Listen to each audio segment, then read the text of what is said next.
महाराज जी, आप प्रत्येक दिन एकांतिक वार्तालाप में अनेक प्रश्नों के उत्तर देते हैं, लेकिन जब आपके मन में कोई प्रश्न आता है तो उसका उत्तर आपको कौन देता है? आप अपने प्रश्न किससे करते हैं? हमारे प्रश्न ही नहीं रह गए बच्चा, हमारे कोई प्रश्न ही नहीं रह गया बच्चा, तो उत्तर कहां से आवे? प्रश्न ही नहीं है ना कुछ जानना है ना कुछ पाना है, तो प्रश्न किस बात में होते? इसी बात में होते, कुछ जानना हो या कुछ पाना हो। अब हमें कुछ पाना नहीं है और कुछ जानना नहीं है। साध्यम राधा साधनम यस्य राधा हमारे कोई प्रश्न ही नहीं बच्चा, हमारे कोई प्रश्न ही नहीं है। साध्यम राधा साधनम यस्य राधा। महाराज जी, जब प्रारंभिक अवस्था थी आपकी, जब साधन काल में जो आपका, तब आपके प्रश्नों का हल पूज्यपाद पढ़ाता है स्मरणीय उड़िया बाबा, उनकी वाणी हमारे साथ बिल्कुल बगल में बल रहती थी। पूज्यपाद उड़िया बाबा के उपदेश और उनके जीवन भर के संस्मरण है, वो हमारे पास रहते थे। कभी कोई रात ऐसी नहीं गई जो तकिया के पास उड़िया बाबा न विराजमान हो।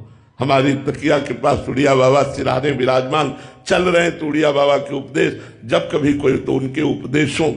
हमारे सन्यास मार्ग के आदर्श उड़िया बाबा, भक्ति मार्ग के आदर्श पूज्य भाई जी से हनुमान प्रसाद पोद्दार जी, और प्रेम मार्ग के आदर्श हरिवंश महाप्रभु, इन्हीं की कृपा से ये यात्रा पूर्ण हुई है। अब कोई प्रश्न नहीं रहा, अब कोई जानना या पाने संबंधी, साधन साध्य संबंधी कोई प्रश्न ही नहीं रहा। और आपसे सच्ची कहते हैं कि हमें साधन के समय भी कोई प्रश्न नहीं रहता था। आगे से आगे मार्ग दिखाई दे रहा है तो प्रश्न क्या करें? हमें अगला कदम कहां रखना है ये हमें दिखाई दे रहा है तो हम प्रश्न क्यों करें? हमें तो पता है ना अगला कदम हमारा ये है।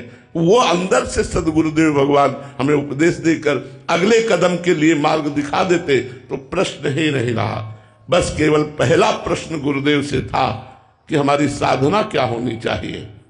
प्रारंभ में जब 13 वर्ष की अवस्था में गुरुदेव से जुड़े थे तो उन्होंने कहा, बच्चा, जैसे ये किसान 2 बजे रात्रि के उठ करके हल जोतना शुरू कर देते हैं और सुबह तक अपने खेत को जोतते हैं, फिर खाया फिर लग गए, ऐसे भजन करो। 2 बजे रात के उठो और माला लेकर भजन करो। गुरु कृपा से 1 बजे रात के उठना शुरू हुआ था, बचपन से लेकर अभी तक वही दिनचर्या चल रही। और गुरु ने आदेश किया था भजन हर समय निरंतर होना चाहिए, उसी के लिए प्रयासरत आज भी हैं और पूरा जीवन हो गया। तो हमारे लिए कोई नवीन प्रश्न ही नहीं रहा। हमारे गुरुदेव ने हमें ऐसा मार्ग दे दिया जो हर कदम हमें आगे दिखाई देता था कि मेरा पैर इस जगह पड़ना चाहिए, तो प्रश्न की कोई और अब तो कोई प्रश्न की जरूरत ही नहीं है, क्योंकि हमने इशारे से आपको बता दिया, साध्यम राधा साधनम यस्य राधा। राधा साध्यम और साधनम यस्य राधा। अब तो कोई प्रश्न ही नहीं रहा, अब तो साधन साध्य के विषय में कोई प्रश्न। महाराज जी, कभी तो लगता है कि अगर आप जीवन में नहीं होते तो इतने प्रश्नों के हल कैसे हो पाते? हम सब साधकों के, महाराज जी, जो छोटे से लेके बड़े तक का हर ज्ञान से। ये सृष्टि भगवान की है। भगवान अपनी सृष्टि का संतुलन बनाए रखने के लिए किसी न किसी संत के हृदय में बैठ करके काम करने लगते हैं।